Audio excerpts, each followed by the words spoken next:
कई महीनों की फीस नहीं जमा है तुम्हारी? कल अपने पापा को लेके आइए, वरना एग्जाम में नहीं बैठने दिया जाएगा। समझ गए? चलो जाओ अपनी क्लास में बैठो। Yes sir. सर नमस्ते। नमस्ते नमस्ते। वो सिमरन के पापा हैं। आइए आइए, बैठिए बैठिए। कई महीनों से आपके बच्चों की फीस नहीं जमा है। सर जमा हो जाएगी, घर में थोड़ी प्रॉब्लम थी इसलिए नहीं जमा हो पाई। अगले महीने जमा करा देंगे सर। तो कुछ ना कुछ जमा कराइए। भाई साहब, हम आपकी मजबूरी समझ रहे हैं, लेकिन हमें विद्यालयों के बहुत से खर्चे हैं। जैसे टीचरों को फीस देना पड़ता है, बिजली का बिल देना पड़ता है, इसी तरह बहुत से खर्चे हैं। आप फीस नहीं जमा करेंगे तो कैसे होगा? सर अगले महीने हम जमा करा देंगे।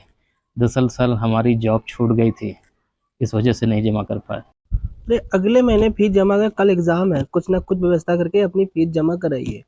ठीक है सर। सर बात पूछनी थी आपसे। सर जैसे मेरी बड़ी वाली बिटिया 7 में थी, अब वो 8 में चली जाएगी। छोटी वाली 6 में थी, 7 में आ जाएगी। तो बड़ी वाली की किताबों से छोटी वाली पढ़ सकती ना सर? देखिए, ऐसा नहीं हो सकता है।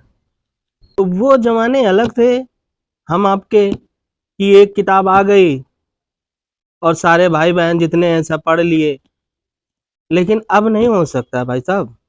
अब तो सरकार ने नियम चेंज कर दिया, आपको दूसरी किताब लेनी ही पड़ेगी। सर जब विद्यालय वही है, बच्चे हैं वो हमारे आपके विद्यालय में ही पढ़ते हैं, तो किताबें कैसे चेंज हो गई सर? अब उसमें हम कुछ नहीं कर सकते, आपको किताबें नहीं लेनी पड़ेगी। किताबें हो गई हैं चेंज, चेंज हो जाती हैं हर साल, और यही नियम है। सर मुश्किल गरीब आपकी फीस दे पाता है विद्यालय की। ऐसा करेंगे तो सर गरीब बच्चों को कैसे पढ़ा पाएगा? सर पहले के ज़माने में भी आईपीएस आईएएस बने हैं, हाँ डॉक्टर बने हैं, हाँ। किताबें तो सर वही चलती थी। मेरे बड़े भाई ने उसी में पढ़ा, फिर हमने पढ़ा, फिर हमारी बहनों ने पढ़ा। सर इसी विद्यालय की किताबें हैं, इसी विद्यालय में हमारे बच्चे पढ़ते हैं, फिर भी आप कह रहे हैं वो किताबें नहीं चलेंगी सर? तो मैंने आपसे कहा, फिर वही बात आप रिपीट कराना चाहते हैं। हमारे अब समय के बाद अलग थी और अब अलग है। आपको किताबें लेनी पड़ेंगी। अगर आप नहीं ले सकते हैं, नहीं अफोर्ड कर सकते हैं, तो अपने बच्चों को यहाँ ना पढ़ाइए, आप सरकारी स्कूल में पढ़ाइए। सर अच्छा एक बात बताइए, इतवार माना कि सरकारी छुट्टी होती है, शनिवार तो नहीं होती, लेकिन हफ्ते में 2 दिन विद्यालय आप बंद करते हैं। हमने तो कभी आपसे नहीं पूछा।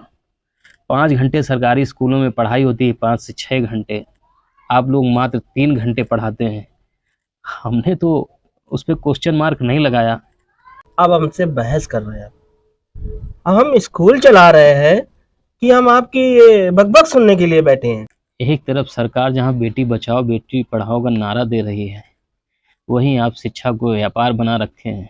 ये वीडियो बनाने का उद्देश्य मात्र ये था कि जिन विद्यालयों ने शिक्षा को व्यापार बना रखा है उन तक अपना मैसेज पहुंचाना एक उद्देश्य था, जिस पर सरकार भी ध्यान नहीं दे रही है। तो सरकार से हाथ जोड़कर निवेदन है कि कृपया करके इस विषय पे ध्यान दें, क्योंकि गरीब हो या अमीर हो, अभिभावक अभिभावक होते हैं, सभी को तकलीफ़ें होती हैं इतनी महंगी महंगी फ़ीस देने में।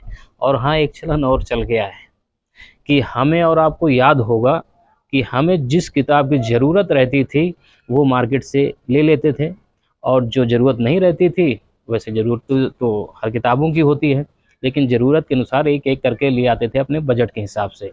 लेकिन आजकल तो पैकेज है, कापी और किताबों का पैकेज हो गया है। सारी चीज़ें आपको एक साथ लेनी पड़ेगी, आपके पास बजट हो या ना हो।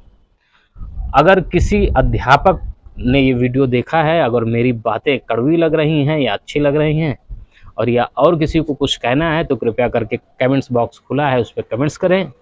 और अगर फेसबुक पे देख रहे हैं तो पेज को फॉलो करें, यूट्यूब पे देख रहे हैं तो चैनल को सब्सक्राइब करें, और कोई हमसे गलती हो गई हो तो कमेंट्स कर ज़रूर बताएं।